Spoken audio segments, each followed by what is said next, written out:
Hi, people.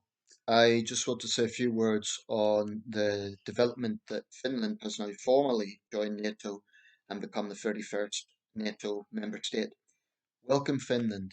I say that from the outset because I 100% support Finland's right as a sovereign nation to join this organization. Um, there's a few things to say here. Firstly, the ceremony itself um, was presided over by Jens Stoltenberg, NATO Secretary General, and I've practiced this a little bit. I checked the pronunciation beforehand, so I hope I'm getting it right. President Sauli Niinisto. I hope I'm pronouncing that right. Any Finnish viewers may be able to say if my pronunciation's okay. Um, but anyway, as the president said a while back, it is entirely Russia's belligerent actions that have helped to influence Finland's decision. Um, because make no mistake, Russia is going to claim this is a provocation. It's going to say this proves that Russia is surrounded by NATO. The fact of the matter is, countries like Finland, I think, have been strongly influenced to gravitate this way. In the case of Finland, it's now a member. Sweden is on the verge of becoming a member because of Russia's belligerent actions. In part, it's for greater protection.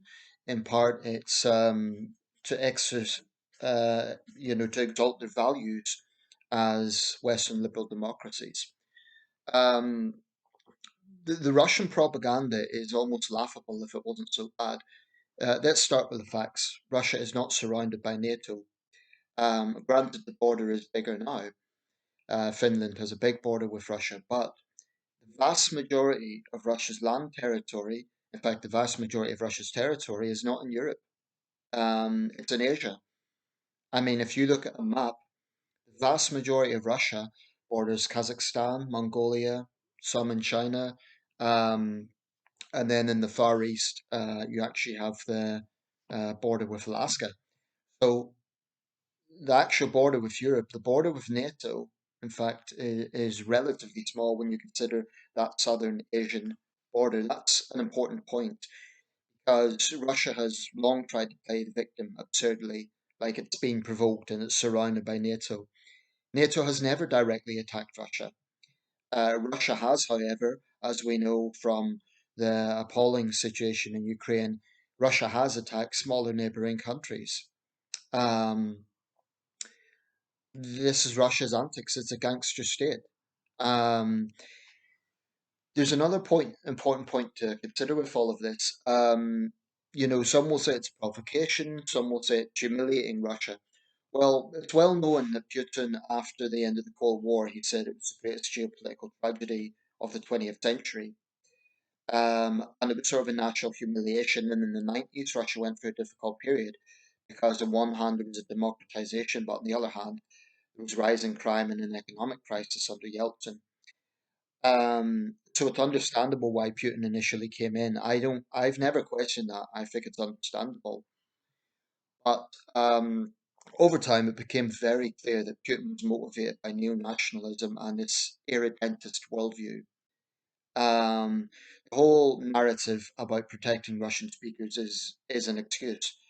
His entire foreign policy, I believe, is motivated by irredentism, and this can be seen by his statements over the years. But the West didn't gloat actually after the Cold War. What happened? Well, for several years, Russia was actually a member of the G8. Russia was brought into the fold. Russia was given a chance. Western leaders tried to work with Putin. So this notion of Russia the victim is preposterous. When it was a member of the G8, Russia was treated as an equal partner. Western leaders tried to work with Putin. In fact, it could be argued we give him far too much ground. But ultimately, the problems we see today, this narrative that it's a result of NATO provocation, the hard left and some on the far right as well, these Russia stooges, this is a lie that they keep telling that Russia's somehow been provoked into it. I mean, even in India, which is kind of sat on the fence, Lavrov got laughed at when he said that Russia was provoked into this war. This is entirely of Russia's making, entirely. As for the alleged treatment of Russian speakers, maybe the situation wasn't perfect, but this allegation that there was a genocide against Russian speakers, Russia failed to ever produce any convincing evidence of that at the UN. Grotesquely, Russia now heads the UN permanent body rotation. And I understand the Ukrainians' anger at that, and I understand our foreign office has blocked off Russian communications in protest. Um, but anyway, I will leave it there. Welcome Finland. You know, it is absolutely 100% their right as a sovereign nation to decide what direction they go in. Those who talk about this being a provocation by NATO, they're ignoring the fact that Finland is a sovereign country that's made its own decision. No one's forced Finland to join except for maybe Russia. NATO hasn't pressured Finland, oh, you must join us. This was entirely its own decision. And I believe that countries have absolutely the right to join whatever allegiances they so choose. Of course, if they make the wrong choice and they're on the wrong side of history, that's for history to judge. Um, so this is what Finland has chosen to do. I totally understand its decision, and I welcome Finland. If Russia thinks this is a threat, it's not. Finland isn't threatening Russia. It's a preventive step. And if Russia doesn't want to see more countries joining NATO, it needs to pull back. Of course, it's not going to do that, but this is entirely of Russia's making. And, you know, people who say this is a provocation, I think they're insulting the sovereign right of Finns to choose their own destiny. Russia's free to join any international bodies it chooses. So should Finland. I mean, Russia, for example, is a member of the Shanghai Cooperation Organization, right? So why can't Finland join NATO?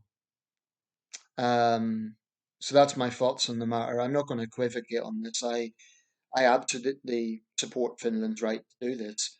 Um, and like I say, if Russia doesn't want to see further recessions, then it should pull back a bit. I think the issue with Sweden is Turkey is putting a spanner in the works because of a dispute between Stockholm and Ankara over Kurdish issues in Sweden. Um, you know, Turkey, well, this is something that needs to be resolved. I don't think Turkey really has a right to determine another country's destiny, but you know, hopefully they'll overcome that. I do think it's hypocrisy from Erdogan because you know, there was that incident. I don't want to go too much into this, but there was that incident where the far right groups are planning to burn a Quran. So Erdogan held the entire nation of Sweden in contempt. Well, what if an Islamist does something to um, Western tourists in Turkey? Will the West hold the whole of Turkey in contempt?